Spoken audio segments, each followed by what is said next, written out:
Okay. Okay, this week we're going to start the fruit assignment, which is basically drawing in Illustrator a piece of fruit. And actually, I want you to do several pieces of fruit together into like a composition. On the website, to start the internet here, on my website under student portfolio, there's some links from previous classes, fruit examples, and as well as other assignments. But and I'll post some Illustrator files that you can download and open up and see how they built them. And so, no, that's not one. Where's the fruit? Oh, here we go. This is one piece of fruit, a strawberry in this case. Quite a nice job with getting the little seeds on the outside of the fruit and making smaller pieces at the bottom and bigger ones at the top. And a lot of what you see here is actually done with what's the tool called the gradient mesh. And so this week is going to be a lot of new features, a lot of new tools. Just take your time and see if you can practice some of the examples that I'm showing. I'll show you this piece of fruit that the Illustrator file for this one. Some of the things you'll notice about doing the fruit is actually the texture that's on the outside here. You can see this is a kiwi, and on the outside you have these little fuzzy kind of textures that are on a kiwi. And we'll talk about adding textures to an object, adding gradients to an object, as well as lots of different layers. As you can see here, there's a lot of pieces to this, so you're really going to have to think about how the layers are stacked.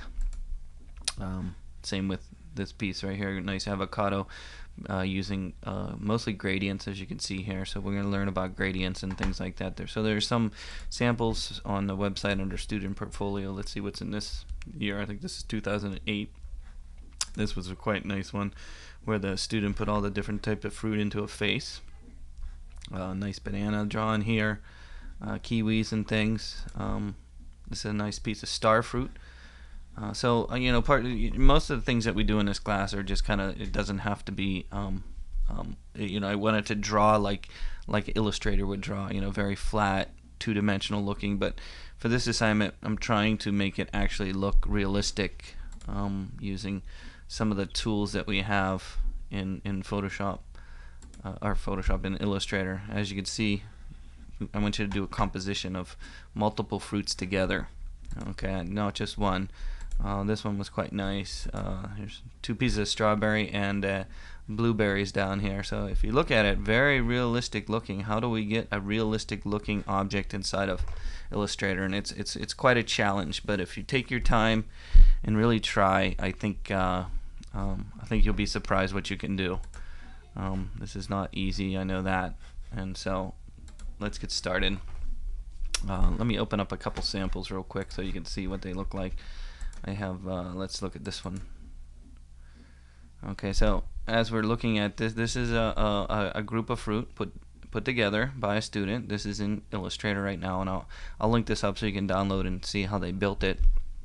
In this case, if we zoom in, you can see the texture on the avocado. You'll see some problems with doing textures in that it kind of makes them all kind of grainy, and you'll see edges getting kind of goofy like this. We haven't really figured out too many solutions to fixing that.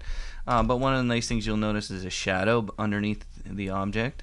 And then you'll look at this really smooth gradient that you have here. This is all done with what we call a gradient mesh. And if it's locked layer right now. Again, you're going to have to look at everything with multiple layers inside of Illustrator. As you can see, as this student was building this, you'll notice there's a whole bunch of layers. We can see them all together here. Let's unlock them so we can see them. So if we click on them, you'll notice this is actually done by using what's called a gradient mesh. And a gradient mesh works by putting colors on the points that are on this kind of grid pattern that you see. And that's sort of how they got the nice gradient. You see a little bit darker one here, really bright one here, orange one here, orange one there on this red kind of shape. And if you turn it off, you can't really see the grid, but boy, it looks pretty good. That's called the gradient mesh. Same with this one's a little bit more complex. Up here you can see how the student got the kind of the grid. There's actually two objects, this one and then the one behind it, this one on front of it and behind it. So one of the things to keep in mind is you don't need to build everything out of one object. You can build things out of pieces and put them over top of each other. As you can see, this is one object over top of this object. So this is a good sample. Again, you can see a little texture on the top of this. If we zoom in even closer, you can see there's like a little texture on the top of this stem from this pepper here. So that's a good example of a piece of fruit. Let's see another one. This is the one we were looking at on the internet. If you opening things up and you're getting these messages, usually how we start drawing the fruit is we download a picture off the internet or somewhere, and then we link it and bring it into Illustrator and then draw right over top of the picture. In doing so, the picture is linked to the file, and in this case, if you don't take the link file with the Illustrator file, you start getting these messages, because what this message is telling me is that there is a picture called Kiwi JPEG linked to this file, and it can't find it because it was on the student's computer and not on my computer. So I don't know, I can't replace it because I don't have it. I guess I could either hit ignore or cancel. I'm just going to hit ignore, and there's another one too. So if you start getting messages like that, it's most likely you've put a picture into your drawing and the file can't find it anymore. So that's a common message that comes up. As you can see, as we're going through here, you can see there's a whole bunch of different objects in here, and we talked about the texture that's on this one right here.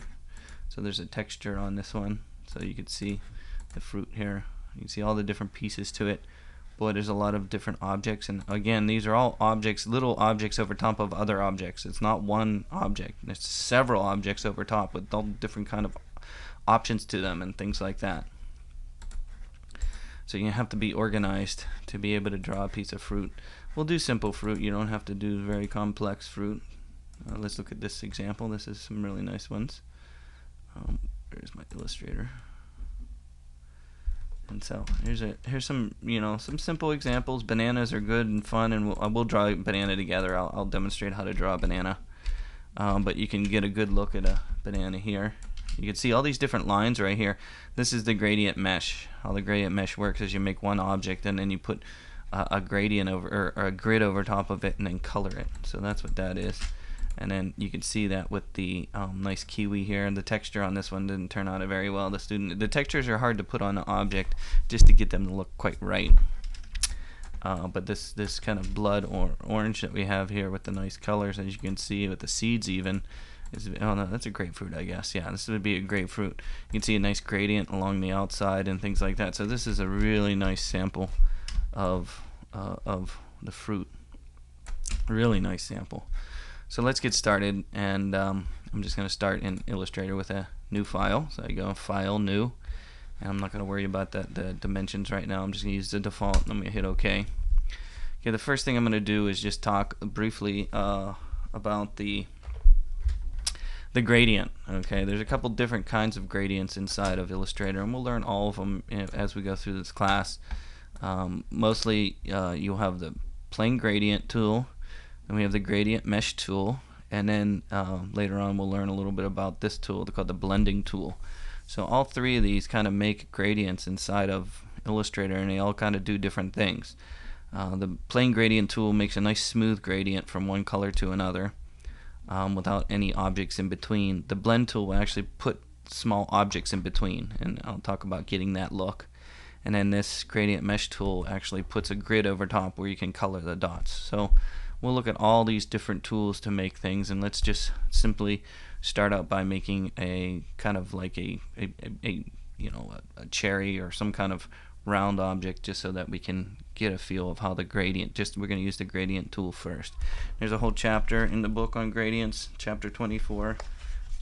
I highly recommend looking at that. What I'm doing right now, this example I'm going to do is on page 324. I'm going to kind of do what it says on page 324. So in this case, I'm going to use the sphere or the ellipse tool as I draw an ellipse. If I want to start from the center, I hold the Alt key, or it's the Alt. I'm sorry, I'm used to Mac on this. If I hold the Alt key down, it'll grow from the middle of where I'm clicking, and the shift key will make a perfect circle. So I'm just going to draw a circle. Right now it's just a white circle with a black outline. If I was going to change this and add the gradient to it, I can go to my objects down here. As I have the fill as the top color, you'll notice there is a gradient option in the middle right here underneath where the color swatch is. Way over here underneath where the color swatch is a gradient, and if I click on it, it gives me the default black to white. And I think we were looking at this when we were making a landscape. We were looking at how to do gradients for the sky. Once I put a plain gradient on there, I'm going to say show options here inside of the gradient window in the upper right corner. If you don't see all the options, there's an option tool right there. Once I show some options, then I'm going to give some color to the actual colors by using the swatches. If I bring up my swatches, I can just drag a color. What are we going to do? Do you want to do a cherry? I guess we could do a cherry. We'll have some, maybe a red, and to a maybe a lighter, maybe a pink. That's not the nicest color. How about to I like the light color that we had in there before. Well, I guess we can double click on this and give it any color we want. There we go. That's more of a cherry color. So after I put my color here, you can double click over here and give it and change your color for that. Okay, now of course a cherry wouldn't go from one color to the other. It might change and vary over time. In this case, right now it says linear gradient right here in the gradient window, linear. If I change it to radial, it'll give me a round one. Okay, you can see what it's doing already. It puts the light area in the middle and the dark one along the outside. Or you can switch them around. You can move these around like this and put the light on the outside and the dark in the middle. So you can actually move the colors around inside of the window here. And in fact, that's what we're going to do a little bit.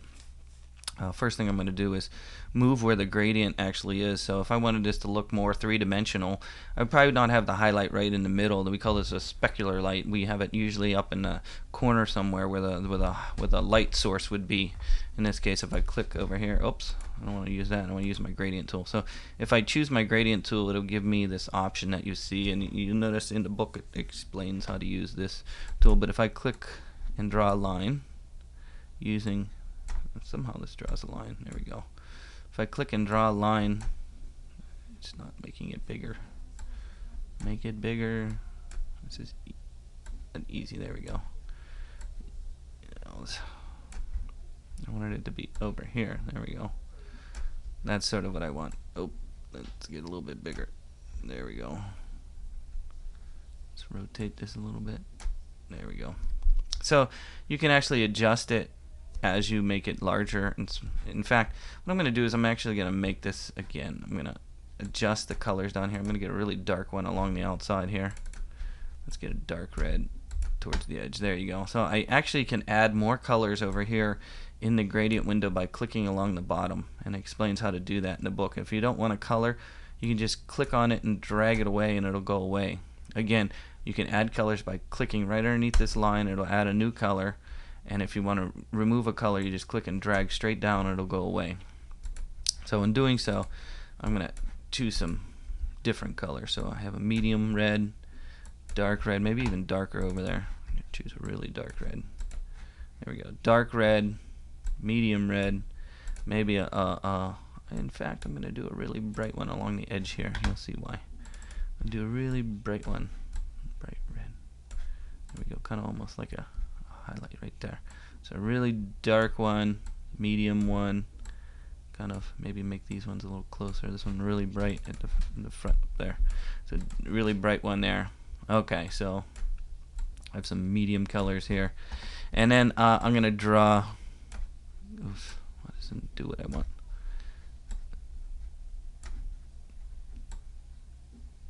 That's what I want. Like that. There we go. That's sort of what I want. I want just a small highlight along the edge here, so I'm going to go. There we go.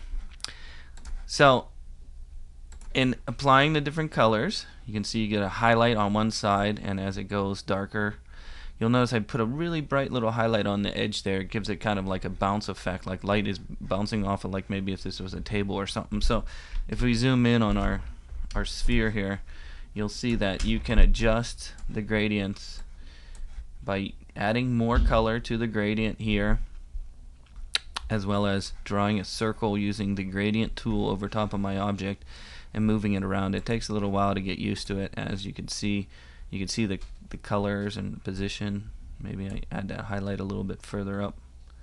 There we go. That looks a little better. And so using a variety of different colors and not just one color, or one color from one color to the other, using a bunch of different ones will give you a different kind of look. And so try making a sphere and look at chapter 24.